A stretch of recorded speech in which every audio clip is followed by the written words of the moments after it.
сейчас нам предстоит последний разговор. Это такая не лекция уже, а больше разговор с творческим человеком, которого мы очень хотели видеть живьем в Петрозаводске в эти даты, но не получилось, к сожалению, у Людмилы Евгеньевны приехать к нам. Но мы очень рады, что есть время и возможности технические, в том числе, чтобы подключить любимого писателя и поговорить вот хотя бы в таком формате. И Наталья Ермольевна, хозяйка Agriculture Club, и я, Анна Яровая, мы сегодня будем разговаривать и призываем наших читателей, наших зрителей присылать свои вопросы к писательнице Людмиле Улицкой. Здравствуйте, Людмила Евгеньевна. Да, добрый вечер. Здравствуйте, дорогие друзья. Ну давай, Наталья, с твоих вопросов начнем. Да, мы очень рады хотя бы в таком формате выйти с вами на связь, и очень хорошо, что есть такая возможность, и мы призываем всех, кто сейчас на интернет-связи, свои вопросы задать, это уникальная возможность связаться и напрямую пообщаться и поговорить. И у меня такой вопрос лично от меня и, может быть, от нашей команды, потому что мы обсуждали, когда тему лекции, тему вашего выступления, мы говорили, ну, наверное, интересно поговорить с писательницей, с мыслителем, с человеком, который много думает, анализирует о временах и о времени, в котором мы живем. Потому что понятно, что времена не выбирают, а в них живут и умирают. Да? И хорошо, что мы пока еще живы, и понятно, что то, что происходит сейчас, отражается каким-то образом на судьбе каждого человека, а в судьбе писателя и в его биографии, и в его творчестве это отражается рано или поздно в каком-то произведении. И понятно, ну для меня понятно, может, я сейчас говорю и обобщаю там за вас зря, может быть, то, что происходит, надо от него немножко отойти, чтобы понять, что вообще, в какое время мы живем. То есть вот этот анализ времени и тот ужас иногда, который нападает, насколько он уже у вас проникает в то, о чем хочется написать, уже хочется, уже пишется о том, вот об этих временах, или еще выжидается, потому что и страшно, и интересно, насколько эти времена уже проникли в ваше творчество. Вот, может быть, такой общий, но затравочный вопрос. Знаете, дело в том, что я принадлежу к людям, которые медленно думают и медленно осваивают происходящий мир. Поэтому, если вы обратили внимание, действие всех моих книг происходит не сегодня, не вчера, а, скажем так, позавчера. Скажем, «Зеленый шатер», такая большая книга из последних, она, в общем, это 80-е годы. И мне, видимо, требуется довольно много времени для того, чтобы осмыслить прошлое. Я, честно говоря, не особенно тороплюсь.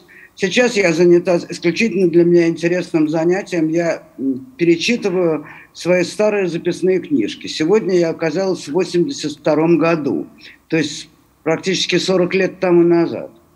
И это чрезвычайно интересно, потому что, с одной стороны, жизнь имеет какое-то измерение длительности от А до Б, а с другой стороны, она все-таки какая-то кругленькая, потому что мы сами не меняемся, наши реакции остаются иногда одними и теми же, вне зависимости от нашего возраста.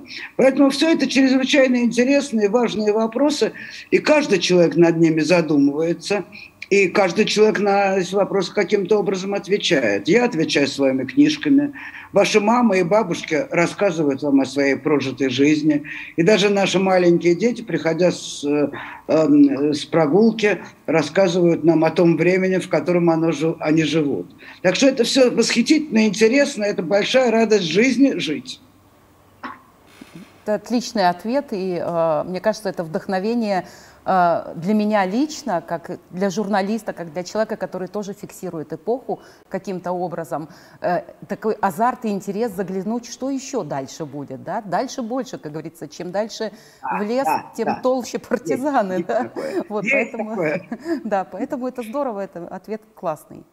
Да. Тогда вот еще вопрос, да, о том, о современных каких-то событиях. Мы с вами встречались несколько лет назад в Петрозаводском городском суде, когда вы приехали поддержать Юрия Алексеевича Дмитриева. Для тех, кто не знает, я напомню, что это историк, исследователь сталинских репрессий, который уже сколько, уже 5 лет, 5 лет практически находится вот в судебном процессе, его судят за изготовление порнографии с несовершеннолетней дочерью. И тогда вы сказали, что этот человек достоин того, чтобы о нем написали книгу.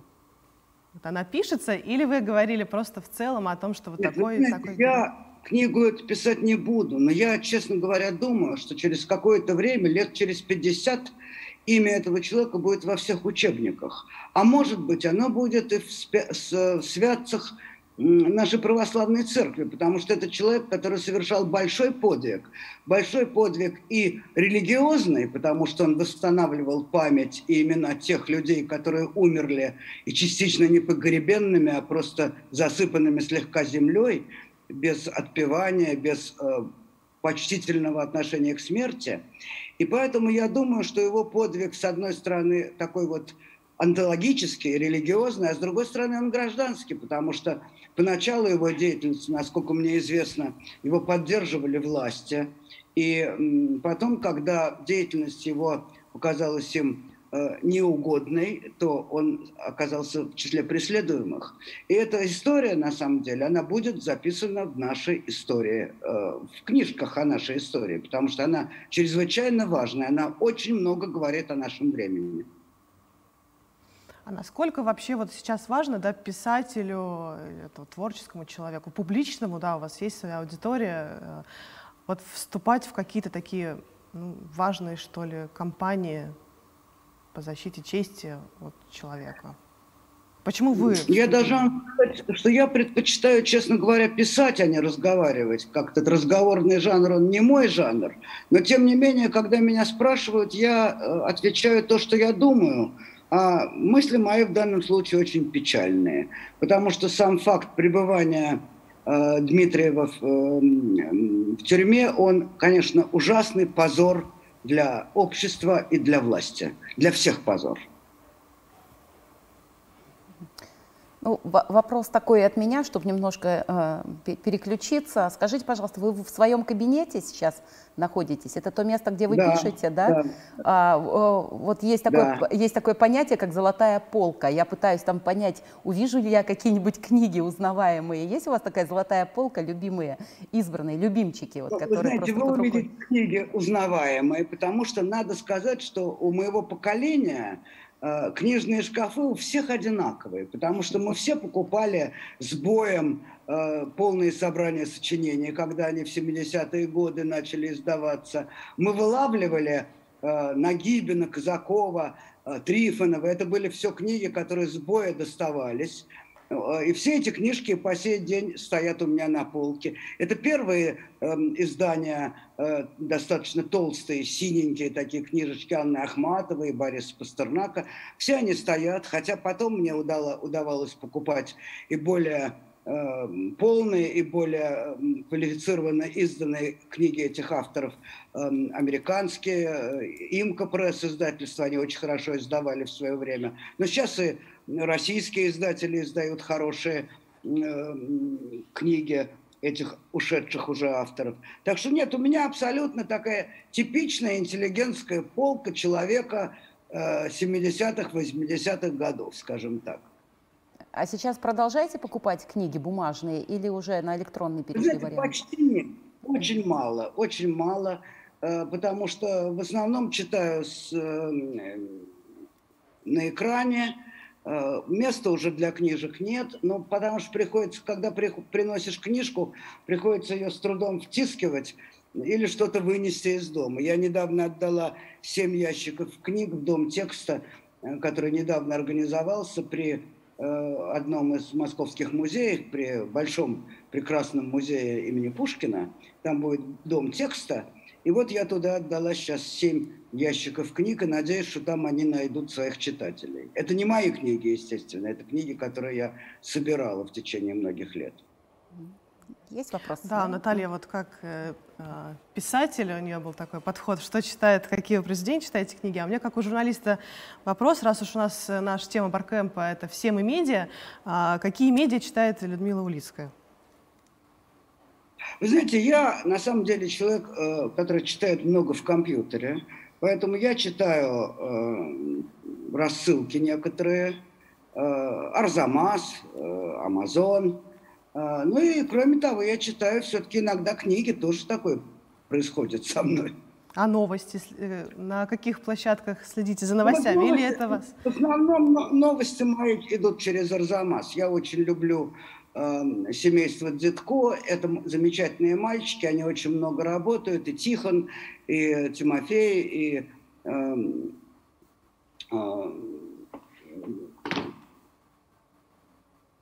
Господи, Боже мой. В общем, все мальчики Дзитко меня как поставщики информации очень-очень устраивают. Поэтому я читаю, в основном новости я получаю от семейства Дзитко, не говоря о том, что их мама Зоя Светова, замечательные журналисты, тоже пишут по самым острым и горячим темам современным. Да, Филипп Дзитко, конечно, господи. Скажите, вот недавно у Дмитрия Быкова была дискуссия с одним из гостей программы, и они с гостем разошлись в оценке того, легче ли писать писателю, да, творить писателю под гнетом современного государства.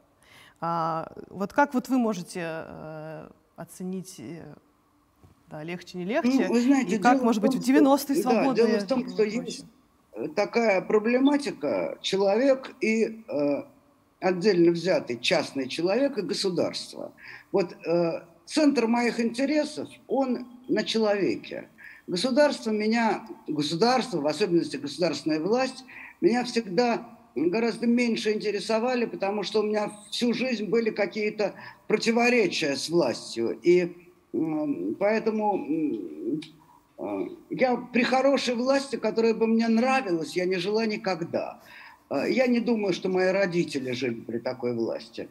Поэтому власть – это как погода. Она бывает лучше, хуже, дождь, ветер, заморозки, оттепели. Мы все это знаем по своей биографии. Но центр моих интересов, он, конечно, сосредоточен на человеке, на том, как он проживает все эти жизненные обстоятельства. И не только связанные с властью, связанные с многими другими испытаниями, которые в человеческой жизни происходят, с болезнями, смертями близких, с любовью, с неудачной любовью, с рождением детей. Это все человеческая жизнь, она, в общем, меня интересует от начала и до конца. А в последние годы в особенности интересует последняя часть этой жизни, финальная, близкая к смерти и сама смерть. Противоречия с властью всегда были, вы сказали, и сейчас тоже есть. Это как выражается? Нет, вы знаете, дело в том, что я частный человек. И в моей жизни не было ни одной минуты, когда бы мне власть нравилась. Она мне не нравилась больше или не нравилась меньше. И, честно говоря, я как-то до сегодняшнего дня очень удачно жила, не вступая с ней в прямой конфликт. А что она мне не нравится? Да, не нравится, никакая не нравится. Я думаю, что если бы я жила в Америке или во Франции, или в Англии, у меня бы тоже были мотивы, почему не любить власть. Я вообще не люблю власть.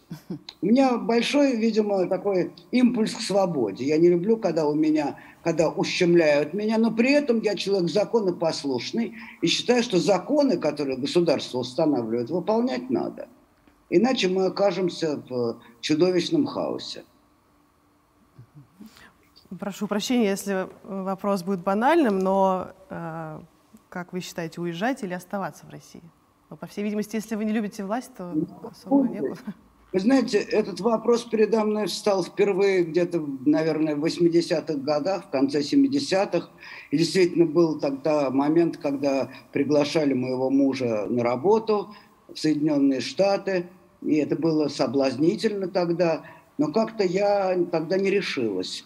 Вот. А сейчас, когда граница, в общем-то, открыта, я достаточно много времени провожу в Италии, вообще там, где мне хочется. Сейчас просто обстоятельства такие, что ехать трудно, и жарко очень, и зараза, это по всему миру. Я довольно давно, уже полгода сижу дома, но, в принципе, я довольно много езжу, и для меня этого вопроса, уезжать или оставаться, сегодня нет. Я думаю, что сегодня этот вопрос стал устаревшим. Может быть, для гастарбайтеров он актуален, но для людей моего круга он не не так актуален. Я знаю среди круга моего общения множество людей, которые уезжают, работают за границей, преподают в университетах, потом возвращаются, уезжают снова. Это другая жизнь, понимаете? Кончилась одна эпоха, началась другая. Мы живем в планетарном мире. И поэтому я думаю, что эти вопросы мы через некоторое время станем совершенно по-другому формулировать. Вот вопрос, где я хочу жить, это правильный вопрос. Я бы на него могу ответить совершенно точно. Хочу я жить здесь. Но хочу также иногда уезжать в Италию или во Францию, или вдруг куда-нибудь захочется в какие-нибудь южные края, в которых я почти никогда и не бывала. То есть нужна свобода. Свобода выбора, передвижения, да, возможности. Да, совершенно с вами согласна. Свобода передвижения – это большая роскошь. Большая роскошь, которая в Советском Союзе совершенно была невозможна. Стало немножко, так сказать, последнее десятилетие это достаточно стало доступно, хотя доступно далеко не всем людям, потому что поездка за границу – это очень дорогое удовольствие, не все могут себе это позволить. Но, в общем, с другой стороны, я знаю достаточно людей, скажем, среднего достатка, которые, тем не менее, покупают себе путевочку и едут на 2 недели в Турцию. Такого в советское время быть не могло. А сейчас это бывает. Хорошо. Я зачитаю сейчас вопрос от нашего читателя. Люди, которые смотрят сейчас трансляцию, присылают свои вопросы. Возможно, он будет слишком длинный, и, может быть, нужно сконцентрироваться, да, постараюсь, чтобы было понятно. Уважаемая Людмила Евгеньевна, мне кажется, что писатель часто предвидит то, что скоро произойдет, потому что он осмысляет первопричины событий, проводит параллели и пишет об этом. У нас отличные писатели, многие из них осмысляли времена репрессий, и вот у нас пришли новые времена, и мы не можем не проводить параллели. А как общество это допускает? Разве оно не читает наших писателей? Почему их опыт, мудрость и талант не могут помочь предотвратить? Вы знаете, кроме писателей существуют еще и пророки. Когда вы обращаетесь к Библии, то вы видите там огромное, достаточно большое количество пророков, которые прорицали нам будущее, и иногда очень драматическое, вплоть до апокалипсиса. И тем не менее люди продолжали жить, невзирая на все эти предстоящие ужасы, продолжали жить, наслаждаться жизнью, радоваться ею. Я совершенно не собираюсь выступать в роли пророка, но что я знаю совершенно точно, что жизнь надо принимать такой, какая она есть, со всеми ее трудностями, со всеми ее радостями, и стараться к ней хорошо относиться. В общем, надо сказать, что я сама не на 100% обладаю этим замечательным качеством, но есть люди в моем окружении, которые им обладают. Это качество радоваться жизни, получать от нее удовольствие и быть в гармонии с жизнью. Но это тоже особый талант, не всем дан. Да, и вот из предыдущего вопроса тогда свой задам. Автор пишет, что отличные писатели. Кого бы вы сейчас рекомендовали читать нашим зрителям? Потому что иногда теряешься. Да, есть вот классика, которая уже, понятно, ее нужно читать. Надежно, да. Но вы знаете, дело в том, что у меня довольно хаотическое чтение. И вот как раз сегодня я получила по почте книжку от молодой писательницы, зовут ее Таша Карлюка, и начала читать книжку, прочитала несколько рассказов, получаю большое удовольствие. Это вот просто, чтение сегодняшнего дня, перед тем, как вы мне позвонили, я эту книжку раскрыла и поняла, что эта молодая писательница стоит того, чтобы ее прочитать. А вам часто присылают молодые писатели вот такие, не знаю, просят, может быть, прорецензировать? Время от времени присылают. Не так давно прислал мне как раз упомянутый уже Филипп Дзитко книжку такую поэтическую, посвященную поэту Михаилу Айзенбергу, замечательному. И там и стихи, в общем, замечательная книжка. Это книжка, которая получена, что называется, из круга близких друзей. Я с большим удовольствием ее прочитала. Я знаю, что вы рекомендовали в свое время, писали рецензию на книгу Гузель Яхина. Яхина. Я постоянно боюсь ошибиться в ударениях. Яхина. И многие ее сравнивают вот со стилем Людмилы Улицкой. Насколько вот у вас, по вашему ощущению, действительно ли это так? Или это просто вот тоже тематика такая проблематика? Не поняла вопроса. Я сравниваю что? Многие сравнивают стиль Гузель, да, ну, конкретно вот в первом ее произведении «Зулейха открывает глаза» с вашими произведениями, с вашим стилем. Согласны ли вы? Может быть, это и так. У меня нет такого ощущения, не было такого ощущения. Но то, как пишет Гузель, мне нравится. Причем у нее уже вышла, по-моему, 3-я книжка, может быть, пока я говорю, уже готовится и 4-я. Она современный автор с современной тематикой, и автор сегодняшнего дня, то, чего я не умею, понимаете. Вот она как-то живет в сегодняшнем времени, а я все-таки обращена в большой степени к моей прожитой жизни, ко времени вчерашнему. Поэтому я от души желаю Гузель еще работать и работать. У нее хорошо получается, с моей точки зрения. Скажите, пожалуйста, Людмила Евгеньевна, а вот вы смотрели экранизацию? Как вы относитесь к экранизациям произведений? И предлагали ли вам когда-нибудь экранизировать ваши? Да, вопрос очень сложный. Дело в том, что вообще-то, в принципе, скорее отрицательно. Потому что те несколько случаев, когда были экранизации по моим работам, у меня все время оставалось чувство, что я бы это сделала иначе.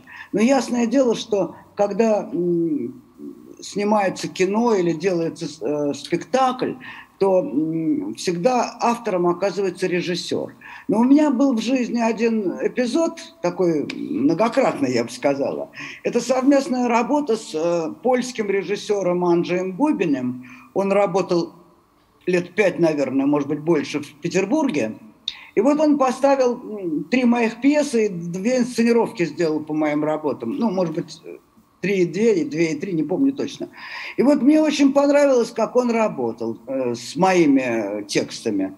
Так что вот однажды это мне очень понравилось. Ну, кажется, он сейчас переехал в Южную Америку, и там, наверное, экранизируют и инсценируют южноамериканских теперь писателей. То есть ваше мнение такое неоднозначное, лучше не видеть то, что получается, потому что слишком это... Нет. Ну, не совсем так, понимаете. Были несколько случаев, когда видеть было очень неприятно, и просто лучше было бы не видеть. А вот как раз опыт работы с Анджеем Губинем, он мне был очень интересен. И то, как он прочитывал мои книжки, мне понравилось. Зачитаю сейчас вопрос от наших читателей, зрителей. Где пределы человеческого терпения? Как сохранить жизнерадостность, о которой вы говорите, когда вокруг одно страдание? Ой, ну вы мне задали трудный вопрос, понимаете? Дело в том, что, во-первых, у каждого человека свой предел. И здесь границы у каждого свои. И есть люди очень терпеливые, которые в состоянии очень многое терпеть. Есть люди нетерпеливые. Но, как говорят про наш русский народ, что мы народ терпеливый. Видимо, в этом есть какое-то основание, есть основание у этого заключения. Поэтому я не знаю, где границы. Ну вот когда-то произошла революция, когда-то происходили бунты. Видимо, это были моменты, когда границы терпения социального были перейдены. Вот. Но, по-моему, у нас сейчас очень ровная и спокойная ситуация, отдельные всплески недовольства, насколько я могу судить, достаточно быстро либо гасятся, либо придавливаются, либо закрываются жестко. Ну, в общем, на самом деле, я, живя в Москве, ощущаю, что мы живем в достаточно комфортном обществе. Но я повторяю, я живу в Москве, я человек, в общем, среднего достатка, не из числа бедных, не из числа богатых. Поэтому это моя точка нахождения такая. А есть люди другие. Вот сегодня я получила, скажем, письмо от одного человека, с которым я переписываюсь лет 15, наверное, который сидит в тюрьме. Это русский человек, он сидит в тюрьме в Эстонии. И то, что он мне пишет, это открывает мне совершенно другую сторону жизни, которая мне неизвестна. И, наверное, поэтому я с ним так долго переписываюсь, потому что я отдаю себе отчет в том, что моя жизнь – это очень узкий обзор того, что я вижу со своего места московского, обеспеченного, достаточно хорошо образованного человека, а есть еще миллионы людей, которые живут в других местах, имеют другой уровень и материальный, и культурный, и эмоциональный. Поэтому я работаю в достаточно узкой сфере. Думаю, как и почти все пишущие люди. У каждого есть свой регистр. Я в своем регистре. Где вы черпаете? Где ваш источник жизнерадостности? Да? А вы считаете, что я жизнерадостный, да? Ну, это приятно слышать. Нет, по-разному. Знаете, дело в том, что у меня была исключительно жизнерадостная мама. И я прекрасно помню, я вообще по натуре достаточно человек такой не очень-то радостный. Я помню, как меня раздражало в детстве, когда моя мама вскакивала в 6 утра, включала 3 источника звука и делала зарядку под все 3 орущих приемника, а я, значит, ужасно злилась. Но мама была открыта к звукам, к свету, к общению, ко всему. Я же была человеком достаточно закрытым, но глядя на то, как мама радостно принимает жизнь, я все-таки, надо сказать, с годами... Сейчас давно уже мамы нет, она рано умерла, к сожалению. Вот. Но я... Во-первых, я ей, конечно, немножко завидую, но, кроме того, мне кажется, что я немножко двигаюсь по ее пути, который мне не был дан от природы, на который я как бы, немножко себя настраиваю на это. Надо же к жизни относиться добрее, лучше. От этого самому хорошо делается. Я задам вопрос тогда. Да, сейчас Наталья задаст, и я читаю вопросы, которые приходят к нам от наших читателей. Я читала, как вы готовитесь к каждой книге, как вы ищете информацию. Если это у вас какой-то персонаж, главный герой, то вы очень много документального читаете. Я там читала и про переводчика, как много информации вы там перелопатили, извините за такую лексику, но когда так много информации в голове, и когда ты этим живешь, и голова переполняется, сейчас существует такое понятие, мы сегодня говорили об этом с психиатром в нашем лектории. Психиатр говорил и читал лекцию о том, как производить такой детокс, информационный детокс. И сейчас это понятие очень такое на слуху, потому что люди переели информации, они преисполнены, перебор в голове, и голову надо чистить.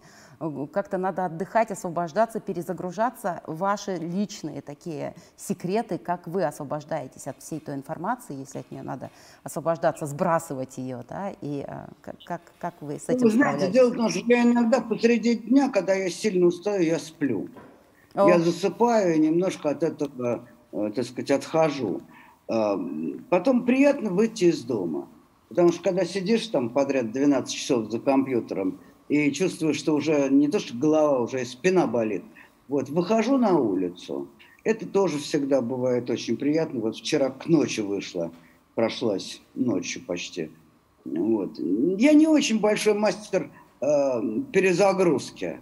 Я знаю, что есть люди, которые гораздо лучше меня это умеют делать, потому что когда я поздно в ночь работаю, я потом не сплю до 5 утра. Поэтому я стараюсь там работу закончить часов в 11, а не в час ночи, скажем, как со мной случается. Это проблема. Для меня это нерешенная проблема. Какой у вас рекорд такой? Вы сказали, 12 часов сидишь за столом. У вас был такой собственный личный рекорд, когда вы сидели, не сходя с рабочего места? Ничего. Понимаете, дело в том, что когда такая горячая работа идет, когда я очень увлечена, то даже если я выхожу из-за стола через 5 часов и что-то проглатываю какую-то еду, выпиваю чашку кофе, то я тут же к этому возвращаюсь. И получается так, что ты не 12 часов, а ты просто месяц не можешь вылезти из темы. Вот, такое бывало, но надо сказать, что довольно давно не было, потому что я романов все-таки порядочно уже времени как не пишу, а рассказы, слава богу, это не требует такой длительного такого пробега. Все-таки рассказ там, ну, понедельник начал, в субботу кончил. Так что это короче гораздо. Я избегаю сейчас таких перенагрузок, да кажется, я уже и не могу. Потому что даже последний мой условно роман «Зеленый шатер», он на самом деле роман, но он написан как цикл рассказов, которые между собой пересекаются. Вот если я еще одну книжку большую издам, то она будет устроена по такому же принципу, по принципу пересекающихся рассказов. Мне это очень нравится, это, можно сказать, находка моя, и я сейчас как раз пытаюсь что-то сделать в этом духе. Анет, что там пишут да, в чате? вопрос от наших зрителей. Сколько времени заняла работа над книгой, сколько времени занимает работа над книгой вроде Даниэля Штайна, переводчика, и можно ли работать писателю параллельно над несколькими проектами? Ну, некоторые умеют, я не умею, но, понимаете, вот что касается Даниэля Штайна, отец Руфайзен был у меня дома в 2010, по-моему, году. А может, раньше. Сейчас. Раньше? Вот муж говорит, что раньше. И я лет 10 к этой... Да, раньше, конечно, в 2000-м. И я лет 10 все время о нем думала и читала что-то, и возвращалась к нему мысленно. А потом, когда он только умер, только тогда я стала заниматься этой книжкой. Тогда я поехала в Израиль, даже несколько раз ездила, встречалась с людьми из церкви, которую он создал там в Израиле. Вот. И это было для меня, кроме того, что я писала книгу, я для себя еще разрешала какие-то для меня тогда важные вопросы. Это вопросы, связанные с иудаизмом и христианством. Это вопросы там, веры и жизни, дела и веры. Вот такие вопросы, которые на самом деле основные в человеческой жизни, очень важные. И я очень счастлива, что меня жизнь столкнула с Даниэлем, потому что, конечно, это был прекрасный урок жизни. Кроме того, что я написала книжку, я очень многое сама передумала, пережила и перестроилась в каком-то смысле после того, как я прошла этот путь. Вопрос еще один от читателей, от зрителей. Вы сказали, что не жили при власти, которая бы вам нравилась, при этом, что жизнь нужно принимать такой, какая она есть. Нужно ли, по вашему мнению, бороться с властью, которая вас не устраивает? И если да, то как? А если нет, то как с этим жить? У нас какой-то вот вопрос о жизни. Знаете, да, я поняла вас. Дело в том, что это методика каждого отдельно взятого человека. Среди моих разнообразных подруг была дорогая моя подруга Наташа Горбаневская, покойная уже. Наташа Горбаневская в 1968 году, когда советские войска вошли в Чехословакию, вышла на Красную площадь с протестом. Было 7 человек, у них было написано, лозунг написан «За свободу вашу и нашу», или «Нашу и вашу», уж не помню точно. Вот. Это была Наташина жизнь, это был Наташин, если хотите, подвиг, поступок, очень, очень яркий, который определил всю ее дальнейшую жизнь, потому что ей пришлось... Потом ее посадили, правда, не в тюрьму, а в психбольницу, что было хуже, чем тюрьма. Но, тем не менее, она вышла, уехала во Францию. Она замечательный поэт, она написала много стихотворений, книжка вот ее лежит у меня на полке. Я очень ее люблю и по сей день люблю, хотя давно ее уже нет. Это ее выбор. Я этого сделать бы не смогла. Вот если бы Наташа мне предложила с ней пойти на Красную площадь с этой афишкой «За свободу вашу и нашу», она мне не предложила, я бы, скорее всего, не пошла. Вот. Она пошла. Поэтому, что здесь могу сказать? Это свобода каждого человека. Но, с другой стороны, у меня в жизни был один маленький подвиг, который смешно назвать подвигом. Но, тем не менее, вот бы это был предел моего, как говорится, мужественного поступка. Когда этот же самый выход Наташи Горбаневской на площадь осуждали по всем учреждениям, на заводах, на фабриках устраивали собрания, осуждая тех, кто посмел выйти на Красную площадь с этим лозунгом. Это собрание было и в Институте общей генетики, где я тогда работал. Я генетик по специальности. И я помню, как я в зале села около двери, зал был длинный, и я села около двери, которая не около президиума, а наоборот. Вот. И я села с тем, чтобы выйти, когда будет голосование. Голосовать надо было за осуждение этих негодяев, которые вышли на Красную площадь с лозунгом «За свободу вашу и нашу». И настал момент голосования, я дернул ручку, а дверь заперли. И тогда я прошагала через всю эту, так сказать, молчащий зал, когда уже сказали, кто за, кто против. Прошагала и вышла в дверь около президиума. Спина у меня была мокрая. Я ждала, что меня спросят, куда это вы. Но это был мой предел героизма. На больше я была не способна. Проголосовать за то, чтобы осудить мою подругу Наташу, в то время как я вполне ей сочувствовал, я не могла. Проголосовать против я тоже не могла, да такой вопрос не ставился. Даже не говорили, а кто против. Говорили, кто за. Вот. Большего героизма в моей жизни мне проявлять не приходилось. Можно этому только улыбнуться. Тоже мне герой. Ну вот такой я герой. А сейчас вам не предлагали выходить на какие-то акции протеста? И вышли бы вы? Нет, почему? Я несколько раз была на митингах, которые были в прошлом году, по-моему. Сейчас не выходила. Нет, я совершенно не против того, чтобы выйти, но последний раз что-то у меня, то ли горло болело, то ли что-то помешало. Нет, я хожу на все эти мероприятия, вполне хожу. Просто я, честно говоря, считаю, что, в общем-то, это дело молодых, хотя я не против выйти.